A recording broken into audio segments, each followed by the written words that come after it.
இல்லை, அதை ஒரு ரவுடி சொல்லக்கூடாதுல்ல. அதாவது திராவிட முன்னேற்ற கழகத்தில் வந்து வீரபாண்டியாரம் மாதிரி ஆட்கள்லாம் ரவுடியாக இருந்தாங்கிறத ஒரு ரவுடி சொல்லக்கூடாது. ஏன்னா ரவுடிகளை வந்து ஒரு கட்சியில் எந்தெந்த விதமாக கேட்டகரியில் ரவுடிகளை சேர்க்கலாங்கிறதுக்காகவே ஒரு ஐபிஎஸ் படிச்சுட்டு வந்த ஒரு அதிகாரி இந்தியாவில் இருக்காருன்னா அது இவராக தான் இருப்பார். நின்னாரு. ஏன்னா அவரை தூக்கி வந்து ரெட்டலைக்கு லஞ்சம் கொடுத்தாருன்னு தூக்கி அவரை தீகார் ஜெயிலில் வச்சது இதே பிஜேபி தானங்க.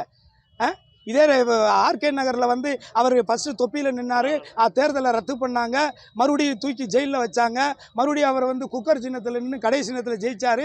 அன்னைக்கு வந்து ஒட்டுமொத்தமாக நோட்டாவை விட கீழே போகிற ஒரு கட்சின்னு கேவலப்படுத்தினவர் இன்னைக்கு அதே வந்து மோடி நல்லவர், அவர் வல்லவர், இவர் புல்லவர்னு சொல்லிட்டு இருக்காரு. இதிலே நீங்கள் தெரிஞ்சுக்க வேணாமா? இது சுயநலத்துக்கான அரசியல், ஒரு சூழ்நிலைக்கான அரசியல் புரிஞ்சுக்க வேணாமா? பாதகம் செய்பவரை கண்டால் நாம் பயங்கொள்ளலாகாது பாப்பா, மோதி மிதித்து விடு பாப்பா, அவர் முகத்தில் உமிழ்ந்து விடு பாப்பா. அண்மை செய்திகளை உடனுக்குடன் தெரிந்து கொள்ள இணைந்திருங்கள் இயம்நாடு தொலைக்காட்சியுடன்.